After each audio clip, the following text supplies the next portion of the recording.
Let's look at the Sariputta Daru-k Sutta. The log of wood discourse A 6.41, page 42 here. That's about that. Once the Blessed One was staying on Mount Voucher Peak near Rajagaha, then early in the morning the Venerable Sariputta put on his robes and carrying his bowl and outer robe was coming down from Mount Voucher Peak with some monks when he saw a large log of wood at one side. Seeing it, he addressed the monks. Also, do you see that large log of wood over there? Yes, also, the monks replied. Also, Sariputta said, a monk with psychic power, if he wishes to, having attained mastery of his mind, he could determine that log of wood to be just earth. You see, if a monk has got great psychic powers, he can just change this log to earth. What's the reason for that? There is also the earth element in that log of wood, depending on which he could determine the log of wood to be just earth. So here is a rare passage where you see someone, an arahant, explaining how psychic phenomena or psychic wonders work. So whatever the so-called psychic phenomena or miracles these monks are performing, they are actually just rearranging the molecules in modern terminology. And then, when you hear such way of talking, you say, yeah, I think I can understand that now. When you burn wood, it becomes ash, earth, you see, that's another way of looking at it. But the way the mind of the psychic monk is so powerful, it's able to change it directly to sheer will of force, a force of will. You can imagine. So then Sariputta explains. Next. 3.1. Also, a monk with psychic power, if he wishes to, having attained mastery of his mind, he could determine that log of wood to be just water. What's the reason for that? Because that log of wood also has water. So you know the rest. Sariputta says this monk with psychic powers can turn that log of wood to fire, into wind if he wants. Because, in other words, put this log, which after all is a construction by nature, back into its elements. So that's the power of the focused mind.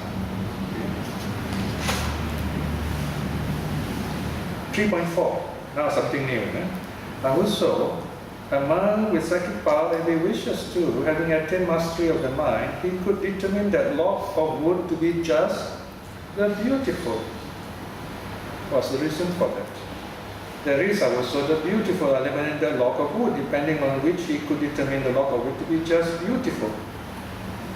So he looks at the wood, impermanence, you have the four elements. Look at the wood just as it is. It's focused. When you're focused, you're happy. You can do jhana. That's called the beautiful. When your mind is focused, you are happily focused. That's called the beautiful. Sometimes the word the beautiful refers simply to the dhyanic mind, happy mind. I often use this theme in my writings, to be joyful. You need joy, that's the fifth food. You've got the four kinds of food. And this joy is the fifth one. When you're happy, you really can do a lot of things. Actually, of course, joy is part of sankhara, formation, if you will. But this joy is so important. You can think of it as a separate food of joy. Because if you're joyful, you can do a lot of things, a lot of good work. You will never do bad stuff when you're happy. Spiritual joy. 3.5. Also, a monk with psychic power, if he wishes to, having attained mastery of his mind, he could determine that log of wood to be just foul. This is opposite. Instead of beautiful, foul. Unwholesome, smelly, dirty. What is the reason for that? There is also the foul element in that log of wood, depending on which he could determine that log of wood to be just foul. So in other words, you look more closely, what you see is this piece of wood, rotting wood, worms in it, flakes of dust and dirt. So you can look at the object different ways, right? So, and reflect accordingly, depending on your personality. So this is a short sutta you can reflect on. A6.41, Daru-k Sutta. Now we come to the famous sutta. The Buddha taught his son, 17-year-old son, Rahula, the Maha Rahulovada Sutta. This is understanding the nature of the elements and to practice impartiality, a sense of calmness, a balanced mind. By the way, the modern word for this is professionalism. What? Professionalism. Perfect? Being professional. Professional. Professional. If you are professional, you are number one, very good in the stuff you are doing, you are qualified, well qualified. PhD at least. Right? You know what to do. But the real professionalism is when someone fails you, or when you fail someone, you are still calm and professional. I'm not saying you enjoy it, you're just calm and you reflect, why did I fail? How can I correct myself? Like a good surgeon, a good doctor. That is the true meaning of being professional. The old meaning of professional means to have a religion, to be true to your religion. My profession is the Dharma. But in modern terms, people would say, oh, your profession is being a Dharma teacher. I said, no, I don't think you can use that word for me because I don't get paid. Because profession is get paid, right? So we use the word vocation. That's the old meaning. Vocation means a calling from vocare, vocal, calling, right? It's like the Buddha calls you, come, oh man, ehi bhikkhu, you become a monk. So, a calling is a voice. You hear this Dharma voice and you decide, oh, this is what I'm going to do, this is what I'm going to be, I'm going to be a monk. Or you can be a lay teacher, right? So, or you just love Buddhism. Call it a calling. And you do it full time. That is another meaning of vocation. So here, page 44, the Maha Rahulovada Sutta contains an interesting set of meditation instructions that combines the five elements, earth, water, fire, wind, and space with aspects of meditation on the divine approach. The loving kindness, compassion, joy, and equanimity. I will read from the sutta now. Rahula, cultivate an earth-like meditation. For when you cultivate an earth-like meditation, agreeable and disagreeable contacts, meaning sense experiences, that have a reason will not overpower your mind and remain. Rahula, just as people throw things clean and foul, things soiled with dung, with urine, with spittle, with pus, or with blood, the earth is not pained, humiliated, or revulsed because of that. So too, Rahula, cultivate an earth-like meditation. For when you cultivate an earth-like meditation, agreeable and disagreeable contacts that a reason will not overpower your mind and remain. In other words, be like the earth. Visualize yourself as earth. People can throw rubbish on the earth. They dig the earth, plants grow on it, people and animals step on the earth. But I'm going to be calm and compassionate, I'm going to be supportive, I'm going to be strong, uncomplaining, no matter what people do to me. The kind of reflection. Yeah? It's very good for young people, children who lack confidence, so they reflect, may I be strong, I'm moving like the earth. Number two, Rahula, cultivate the water-like meditation. For when you cultivate the water-like meditation, agreeable and disagreeable contacts that have a reason will not overpower your mind and remain. Rahula, just as people wash things clean and foul, things soiled with dung, with urine, with spittle, with pus, or with blood, water is not pained, humiliated, or revulsed because of that. So too, reflect water in the same way. So if you find you have affinity with water, right, you like swimming, reflect. What does water do? Water cools us, water washes us clean, we drink water, it gives us life. May I be like water. I will clear my mind of negative thoughts like water washing a cloth, piece of cloth clean. May I give life to others, supportive of them like water is giving life, and so on. Reflect on the qualities, good qualities of water. Fire, very easy meditation. Rahula, cultivate a fire-like meditation. For when you cultivate a fire-like meditation, agreeable and disagreeable contexts that have a reason will not overpower your mind and remain. Rahula, just as people burn things clean and foul, things soiled with dung, with urine, with spittle, with pus, with blood, fire is not pain, humiliated or revulsed because of that. So to be like fire. Right? So you reflect out. May I be like fire. Fire burns away all the impurities, so I will burn away all my unhappy memories, all the sadness and pains, and so on. Number 4, wind.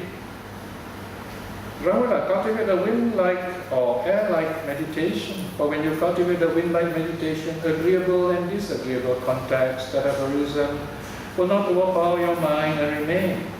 Rahula, just as the wind blows on things clean and foul, things soiled with dung, with urine, with spittle, with pus or with blood, the wind is not pain, humiliated or revulsed because of that. May I be like the wind? The wind blows away dirt and dust. The wind cools us. The wind gives us space. May I blow away all my painful experiences, bad memories, negative thoughts, unwholesome, like the wind, and so on. Okay? Now, number 5 is a bit tricky, space. Yeah? How do you reflect on space? Well, cavity in your mouth, stomach, right? Space. Brahmana, cultivate a space-like meditation. For when you cultivate a space-like meditation, agreeable and disagreeable contacts, whatever reason, will not overpower your mind and remain.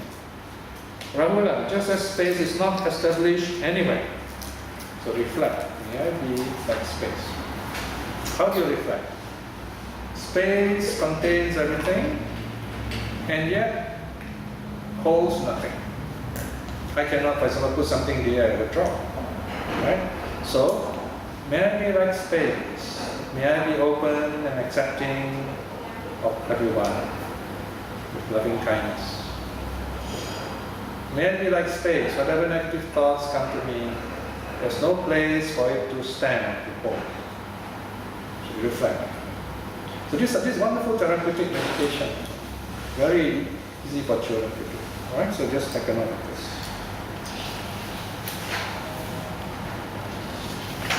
So we are kind of slowly coming to the end of this study on the elements. No? So now, whenever we look at the elements, remember, they are functional, they're dynamic. For example, when the Buddha talks about the body, he talks about the 4 elements. When he talks about the senses, he talks about the faculties. So they're always dynamic. Yeah? Now, on page 46, you see this idea of this, the 5 physical elements in a dynamic sense. Now you have 2 words for the eye, for example. Look at the table 9.2. In English, you have the word eye, but as an organ, as a faculty. Same word. But in Pali, the word for the eye as an organ is akhi, whereas faculty is chakku. Right? So you find the word chakku more common in the suttas, but very rarely akhi. Because akhi is just the eye. But in Buddhism, we have not much thing to do with the eye as it is, but rather the functioning eye. Okay? Well, in a sense, you might say, on the 2nd December 2013, I'm going for my eye operation. So the surgeon, sorry? 2nd January 2013, the surgeon is going to cut my akhi so that it becomes a good chakku. Something like that. Yeah? So he's going to remove the lens, which is cataracted, and then he's going to put a new one, 0 power. So, and then maybe next year, go to the other eyes, and you'll see me without specs. I don't know, we'll see how. Right? The idea is you can see better. Hopefully, all go well. Because I've been told very kindly, 100%, 1% danger. Yeah, okay, so that's all. You know, your eyes will have a gleam after that. No? Yeah, yes, yeah, that's right. Yeah. Because of the plastic. Rana's eyes, well, there's a glimpse, you know. Yeah, there's a glimpse. Yeah, I thought it's because of me. It is a very hard glimpse. Okay. Yeah. Okay. okay. So it shows that, so we can know, aha, you come for your operation. Huh? All right. So now then, second word, the ear, you have the word khandha. Khandha actually refers to the pinna here, the outer ear. Okay? And of course, the thing in English we call this external ear, internal ear. Okay? What are the scientific names? And then the sota is the actual functional ear. But in Malay also, you have these distinguishing terms, you know. For example, in the Baba language that I'm used to in Malacca, we say kuping. You know? This is kuping. No? We only talk about kuping, but actually in Malay you've got telinga, meaning the actual functioning the ear faculty. So two different words. Then you have the nose. The nose as an object is, as an organ is nasa. And from there you get the word nasal, by the way. Yeah. And then the faculty is gana. Where the other three, tongue, body, mind, the words are the same. Okay. So this is a bit to show you the awareness of the organ and the functionality of the organ. Sense of as faculties, if you like. The next 2 or 3 pages will tell you that. Now, just a bit more, few more points before we close. The Buddha also talked about what's called derived matter. Okay, subsets of matter. So here on page 49, you see, for example, the first earth, water, fire, wind, these are the basic elements. And then you have the derived element, universe-related element.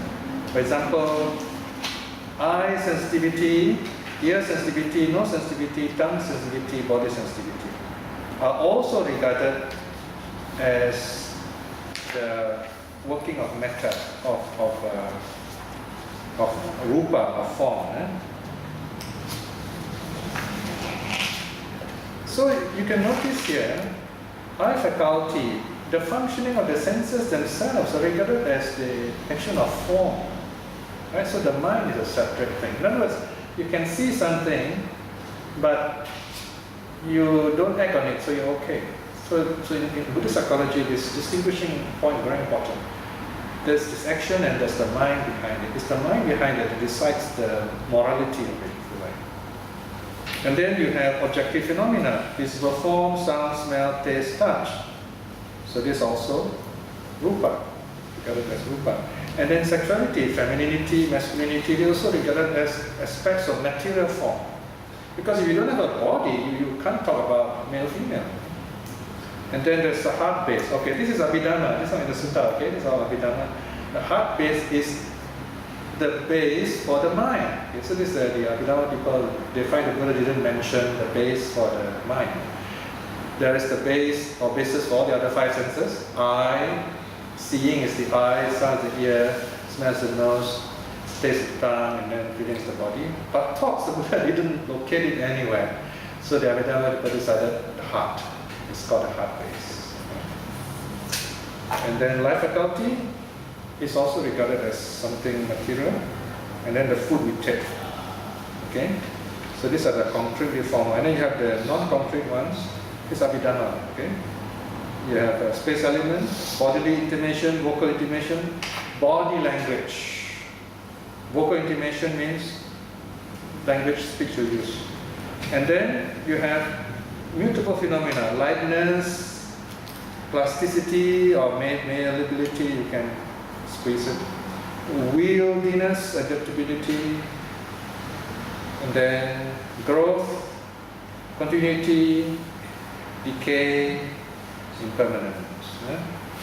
So these are 28 aspects of material phenomena, 28 aspects of matter. So this is, you want to read, notice the references are all from Abhidhamma works. Yeah? One of the best book to read on this would be second last, ABHS, BRS. ABHS means Abhidhammata Sangha.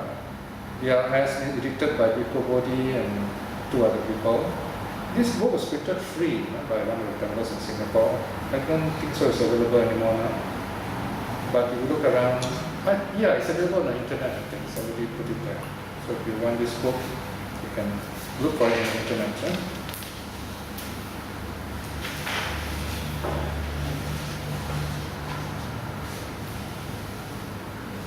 But there are some more things to be read at the back, how to meditate on the elements and so on. Noting the elements in your body. For example, when you're doing walking meditation, on page 52, this is one way you can reflect. I have not found this in some other teachers might have taught this method, but I thought this is one way to connect the 4 elements the way you walk. For example, when you are standing, both feet on the ground, you're standing meditation, you feel the hardness of the earth, smoothness of the earth, your body weight pressing down, that's earth element, standing. And the moment you lift your foot, it rises up, right? Fire also has this upward movement. So reflect on fire element. And then as you move your foot forward, you can feel air rushing by, that's wind. And then your foot touches toe first, heel first, or the whole foot down, point of contact, water element, right? That's one way of reflecting as you walk. It's quite difficult to do all the 4 at once if you are new to this, so you can try 2 of it first. Earth element is the easy one, and then choose one more. Maybe earth, and then wind, or earth, and then touching water. Do 2 first, and then slowly add on the other 2. This is called walking with the elements.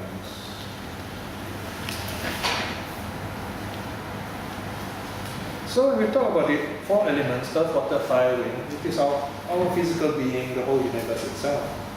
There was this monk who says, okay, where does this 4 elements disappear without leaving a trace? Right? The answer is quite simple. Nirvana. Wherever things exist, you have the 4 elements. On Nirvana, the 4 elements do not arise anymore. Right? So this is in the Kewada Sutta, section 13, can you on this, right? So all this study we have been doing, in summary, is not to identify with our body, not to see this body as unchanging, permanent and so on. Yes, we inhabit this body, we have to be responsible for this body, but it is impermanent. There comes a time we got to let go. Even as we sit here, our body is disintegrating. Tiny pieces of us are falling here. Someone once took a very interesting video of this. Almost like slow motion picture, you can see your scales dropping off. It's a tiny little bit, and you can see your body heat kind of wafting away, things like that. I suppose if you use a different kind of lens, you might even notice water vapor leaving your body, or your mouth. Sometimes you speak saliva and phlegm. Earth, water, fire, and all changing all the time. Right? So reflect that kind of impermanence, and not identify with the body. And if you can do this, then you break the fetter of self-identity. You break the fetter of this, what we call, of doubt, of superstition. You become a strong winner. Practice this way leads you to awakening. It's not just for intellectual knowledge, right? And so we, in the first part, or rather chapter 2 of this sutta on matter, especially the 4 elements. The next topic sounds very interesting. Matter and moments, which we'll be doing the next time. In other words, matter and time. So this is something we look at later.